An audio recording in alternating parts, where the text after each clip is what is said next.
And ngayon po, no, ay bago natin tapusin yung ating pagninilay sa University Reflection Day, no, we invite our speakers, no, to synthesize their reflection into a brief parting message. Ayan. So kung kanina nagsimula tayo kay Brother Lee, no, ngayon naman po kay Doc River. Ayan po. Sige.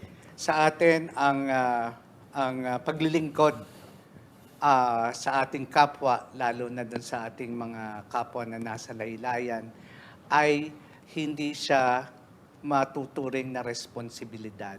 Ito ay isang manifestation ng ating pasasalamat sa lahat ng mga biyayang natanggap natin mula nung mga bata pa tayo.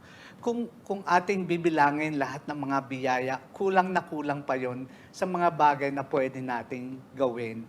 So, para maging bukal sa loob ang ating paglilingkod, dapat ang ating paglilingkod ay manifestation ng ating pasasalamat sa mga kapwa natin at lalong-lalo na sa ating Panginoon.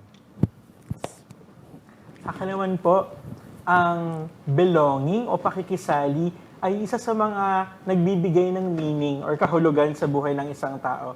Kaya po mahalaga na ang ating mga tinutulungan ay magkaroon ng oportunidad upang makatulong din sa atin. Dahil tayo, bilang tumutulong, kailangan din po natin ng tulong. At maganda rin pong tandaan natin na sa bawat pagtulong na ating gagawin, bago pa tayo makarating sa laylayan, ang Diyos nandun na. Una siya sa atin. So, isa rin po itong opportunity para makita natin ang Diyos sa pamamagitan ng ibang tao. No? To encounter Jesus in the person of the other. So, yun po ang aking sharing. Salamat po, Brother Lee and Dr. River, no? Yan, grabe nakaka-touch yung pagninilay na binahagi sa atin, no, ni Doc River at saka ni Brother Lee. I think our community needs to foster a culture of empathy and active listening. Listening to people who are in the peripheries, understanding their context and their problems, and then from there identifying how we can create programs, outreach activities, or projects to solve the problems.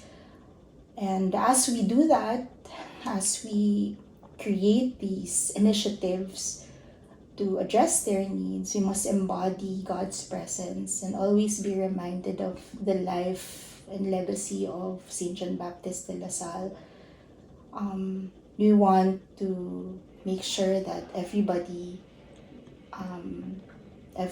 feels included and everybody feels that they truly belong.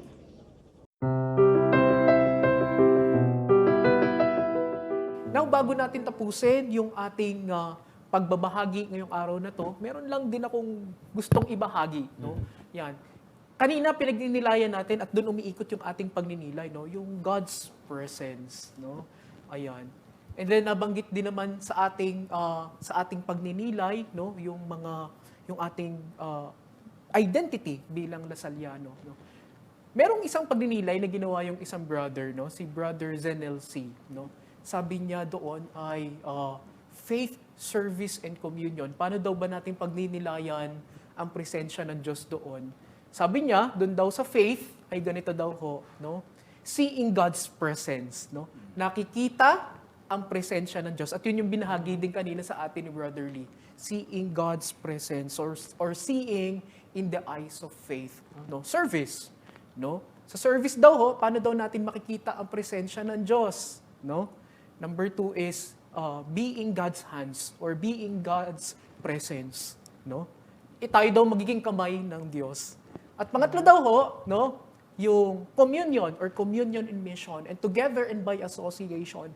Paano daw natin makikita doon ang Diyos? Sabi niya, we are God's presence, no? Yun na. Yan na daw si Doc River, yan ang mukha ng Diyos, si Brother Lee, no, at si Sir Jameson. Ayan po. Sir Jameson, tayong lahat ng Diyos at salamat po sa inyong presensya. Leave Jesus in our hearts Forever. Oh,